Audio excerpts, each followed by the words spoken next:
Domino's pizza के संस्थापक Tom मोनाघन की सफलता की कहानी। Domino's Pizza? What is Domino's Pizza known for? Domino's Pizza Incorporated. एक अमेरिकन पिज्जा रेस्टोरेंट चैन है जिसका मुख्यालय एन आर्बर, मिशिगन, यूएस में है। यह मैकडॉनल्ड्स के बाद विश्व का दूसरा सबसे बड़ा रेस्टोरेंट चैन है। डोमिनोज पिज्जा का मालिक कौन है? Who is the owner of Domino's Pizza? इसके संस्थापक टॉम मोनाघन हैं, जिन्होंने 1960 में $900 में एक छोटे से पिज्जा स्टोर को खरीदकर इसकी शुरुआत की थी। कई मुश्किलों का सामना करते हुए अपनी मेहनत, इच्छा शक्ति और दूरदर्शिता से उन्होंने आज डोमिनोज को इस मुकाम पर पहुंचाया है। एक समय ऐसा भी था जब टॉम मोनाघन दिवालियेपन के कगार पर पहुंच गए थे, लेकिन अपने धैर्य, संयम और काम के प्रति ईमानदारी से न केवल वे उस विपत्ति से बाहर निकले, बल्कि 30 मिनट गारंटीड पिज्जा की दूरदर्शी सोच से सफलता के शिखर पर पहुंच गए। आइए जानते हैं। Tom Monahan birth and early life. Thomas Stephen Tom मोनाघन Tom मोनाघन का जन्म 25 मार्च 1937 में अमेरिका के मिशिगन प्रांत के एन आर्बर शहर में हुआ था। वे फ्रांसिस व एना मोनाघन की पहली संतान थे। उनके एक छोटे भाई जेम्स मोनाघन है। टॉम के पिता एक ट्रक ड्राइवर थे। सीमित आमदनी में उनका परिवार जैसे तैसे अपना गुजारा कर रहा था कि क्रिसमस की एक संध्या उनके पिता चल बसे। उस समय टॉम की उम्र महज 4 वर्ष की थी। परिवार पर आए आर्थिक संकट के कारण उनकी माता उन्हें और उनके भाई को मिशिगन स्थित अनाथालय सेंट जोसेफ होम में छोड़कर नर्सिंग कोर्स करने चली गई। अनाथालय का जीवन। लिवोनिया की फेलोसियन सिस्टर्स द्वारा संचालित सेंट जोसेफ होम में मोनाघन 6 वर्ष रहे। वे सिस्टर मैरी बेराडा के बेहद करीब थे और उन्हें अपनी गुरु तथा परामर्शदाता मानते थे। उनके सानिध्य में उनके मन में कैथोलिक धर्म के प्रति आस्था और चर्च के प्रति प्रेम जागृत हुआ। मां के साथ बिगड़ते संबंध। मोनाघन 6वीं कक्षा में थे जब उनकी मां उन्हें और उनके छोटे भाई को वापस अपने पास ले आई। वो नर्सिंग पूर्ण कर ट्रांसवर्स सिटी के एक अस्पताल में नर्स की नौकरी करने लगी थी। परिवार की आर्थिक सहायता के उद्देश्य से मोनाघन सब्जियां उगाकर बेचने लगे। अतिरिक्त आमदनी के लिए वे मछली पकड़कर बेचने और मिलिकन डिपार्टमेंटल स्टोर्स के सामने ट्रांसवर्स सिटी रिकॉर्ड ईगल पत्रिका बेचने का कार्य भी करने लगे। मां से उनके संबंध कभी अच्छे नहीं रहे और दोनों में हमेशा झगड़े होते रहे। अंततः तंग आकर उनकी मां ने उन्हें फिर से अनाथालय भेज दिया, प्रीस्ट बनने के लिए सेंट जोसेफ सेमिनरी में दाखिला और वहां से निष्कासन। अनाथालय में रहते हुए उन्होंने ट्रांसवर्स सिटी के सेंट फ्रांसिस स्कूल से अपनी पढ़ाई जारी रखी, किंतु उनका लगाव धर्म और चर्च के प्रति अधिक था। इस कारण वे प्रीस्ट बनने के बारे में विचार करने लगे। अनाथालय के प्रीस्ट के समक्ष यह इच्छा जाहिर करने पर उन्होंने उनका दाखिला मिशिगन के ग्रांड रैपिड्स में स्थित सेंट जोसेफ सेमिनरी में करवा दिया। लेकिन वे सेमिनरी के कड़े अनुशासन में स्वयं को ढाल नहीं सके और कुछ समय के बाद अनुशासनहीनता का दोषी पाए जाने पर सेमिनरी से निष्कासित कर दिए गए। इसके साथ ही उनके प्रीस्ट बनने के सपने पर विराम लग गया। टॉम मोनाघन का स्कूली जीवन। सेमिनरी से निकाले जाने के बाद उनकी मां उन्हें अपने पास पुनः वापस ले आई, लेकिन संबंधों में सुधार न होने के कारण वे अधिक समय तक मां के पास नहीं टिक सके। उनकी मां ने उन्हें किशोर निरोध गृह में डाल दिया, जहां से उनके एक अंकल और आंटी ने उन्हें बाहर निकाला और एन आर्बर के सेंट थॉमस स्कूल में दाखिला करवा दिया। पढ़ाई में मोनाघन प्रारंभ से ही कमजोर थे। इस स्कूल में वे 44 छात्रों की कक्षा में अंतिम स्थान पर आए। टॉम मोनाघन की कॉलेज की शिक्षा। स्कूली शिक्षा पूर्ण कर उन्होंने मिशिगन के बिग रैपिड्स के फेरिस स्टेट कॉलेज के आर्किटेक्चर ट्रेड स्कूल में दाखिला ले लिया। वे मिशिगन यूनिवर्सिटी में स्थानांतरण चाहते थे, किंतु पर्याप्त पैसे न होना उनके समक्ष एक बाधा थी। नौसेना में 3 साल काम कर अपनी पढ़ाई के लिए $2000 की बचत कर वे वापस लौटे, जिसे उन्होंने एक ऑल कंपनी के जल्दी अमीर बनिए स्कीम के झांसे में आकर गवा दिया।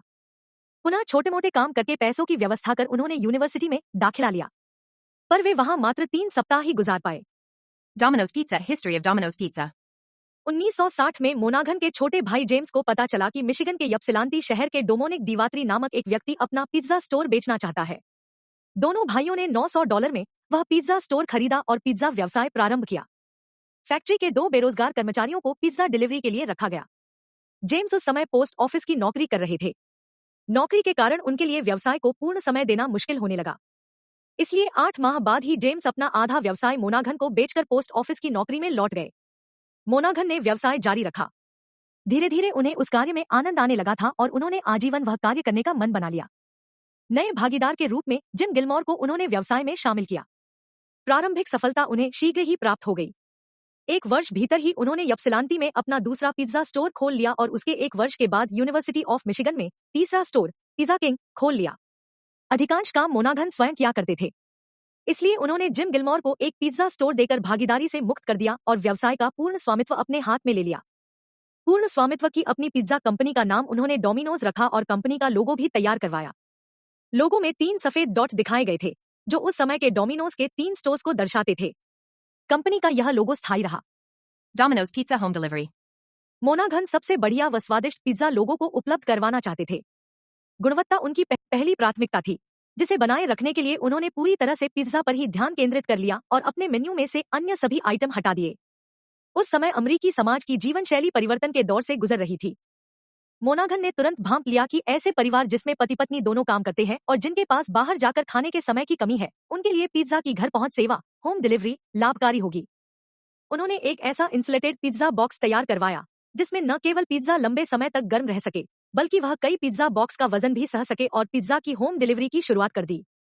उनकी यह होम डिलीवरी स्कीम काम कर गई और उनका पिज्जा का व्यवसाय चल निकला। टॉम मोनाघन के सामने आई चुनौतियां। टॉम मोनाघन owner Domino's pizza challenges. Tom मोनाघन बचपन से ही संघर्षपूर्ण जीवन जी रहे थे। व्यवसाय में भी उन्हें कई चुनौतियों का सामना करना पड़ा। दिवालियापन और बैंक का डोमिनोज पर कब्जा। अप्रैल 1967 में मोनाघन ने डोमिनोज की फ्रेंचाइजी प्रारंभ की और 1969 तक विभिन्न स्थानों पर 12 पिज्जा स्टोर खोल लिए। प्रति सप्ताह एक पिज्जा स्टोर की गति से वे पिज्जा स्टोर खोलते जा रहे थे, जिसे संभालना उनके बस के बाहर होने लगा। उसी समय यप्सिलांती स्थित उनके मुख्य पिज्जा स्टोर में आग लग गई, जिसके बाद हुए घाटे से टॉम मोनाघन दिवालियेपन के कगार पर पहुंच गए। वे $1.5 मिलियन के धर्ज में डूब चुके थे और उन पर 150 लेनदारों का मुकदमा थे। अपने खर्च की वसूली के लिए बैंक ने डोमिनोज पर कब्जा कर लिया और मोनाघन के स्थान पर मूल फ्रेंचाइजर बन गया।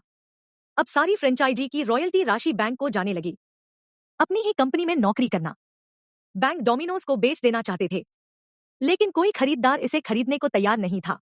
इधर अच्छे मैनेजर के अभाव में बैंक के लिए डोमिनोज को चलाना मुश्किल हो रहा था। ऐसे में टॉम मोनाघन बैंक के सामने खुद को नौकरी पर रखने का प्रस्ताव रखा, जिसे स्वीकार कर बैंक ने उन्हें $200 प्रति सप्ताह के वेतन पर नौकरी पर रख लिया। अपने ही द्वारा प्रारंभ की गई कंपनी में मोनाघन नौकरी करने लगे, लेकिन उनका लक्ष्य कंपनी को फिर से प्राप्त करना था, जिसके लिए वे दिन रात मेहनत करने लगे। डोमिनोज पिज्जा पर पुनः स्वामित्व। 1971 में बैंक वालों ने यह मान लिया कि डोमिनोज का डूबना तय है। उन्होंने एक स्टोर के बदले मोनाघन को डोमिनोज के सारे शेयर लौटा दिए। इन तरह मोनाघन को अपनी कंपनी फिर से प्राप्त हो गई। कंपनी की हालत खस्ता थी। दिवालियेपन की दरख्वास्त देने के बजाय मोनाघन ने फिर से अपनी कंपनी स्थापित करने का निर्णय लिया। उन्होंने 5 स्टोर अपने पास रखे, बाकी अपने प्रतिद्वंदी डेट्राइट के दिनोस को बेच दिया, जिससे उन क्षेत्र में दिनोस सबसे बड़ा पिज्जा चैन बन गया। 5 स्टोर के साथ मोनाघन के फिर से शुरुआत की। धीरे धीरे उन्होंने बैंक का कर्ज उतारा और फिर कुछ संभालने के बाद कंपनी का विस्तार प्रारंभ किया। इस बार उन्होंने पहले वाली गलती न दोहराते हुए विस्तार की गति धीमी रखी और पूर्ण सर्वे के बाद ही उपयुक्त स्थान पर पिज्जा चैन का विस्तार किया। 30 मिनट में गारंटीड पिज्जा की scheme. 30 minute guaranteed pizza scheme. Pizza व्यवसाय में अपनी स्थिति मजबूत करने के लिए मोनाघन ने होम डिलीवरी की सुविधा पर अधिक ध्यान केंद्रित किया और 1973 में एक नई स्कीम लागू की। 30 मिनट में गारंटीड पिज्जा। इस स्कीम में 30 मिनट में पिज्जा डिलीवरी न कर पाने की स्थिति में एक पिज्जा फ्री में दिया जाता था। इस स्कीम की सफलता को दृष्टिगत रखते हुए डिलीवरी मैन को बोनस प्रदान कर प्रोत्साहित किया। यह स्कीम काम कर गई और डोमिनोज ने फिर से अपने ग्राहकों पर पकड़ बना ली। इस तरह 30 मिनट में पिज्जा गारंटी स्कीम के दम पर डोमिनोज ने मार्केट में अपना सिक्का जमा लिया। Domino's Pizza, Achievements and Success of Domino's Pizza. 1973 तक उनके 13 स्टेट में 76 स्टोर संचालित थे। 1978 में यह संख्या बढ़कर 200 स्टोर तक पहुंच गई। 1981 में 582 तथा 1984 तक 952 स्टोर तक यह संख्या पहुंच गई। प्रतिवर्ष 50% की दर से लाभ अर्जित करते हुए पिज्जा हट के बाद यह विश्व की सबसे बड़ी पिज्जा चैन कंपनी बन गई। 1983 में मोनाघन इतने धनवान हो चुके थे कि उन्होंने अपने बचपन का सपना पूरा करते हुए अपनी पसंदीदा baseball team Detroit tiger $53 million में खरीद ली। उनकी टीम ने 1984 में विश्व सीरीज पर कब्जा जमाया।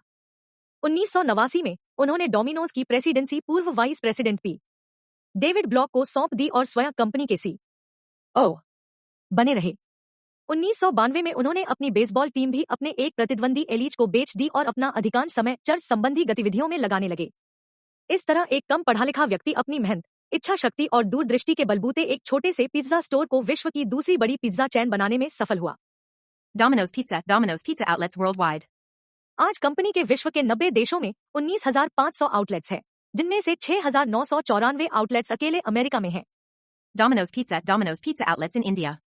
वर्ष 2021 तक डोमिनोज के भारत में 1,400 आउटलेट्स हैं।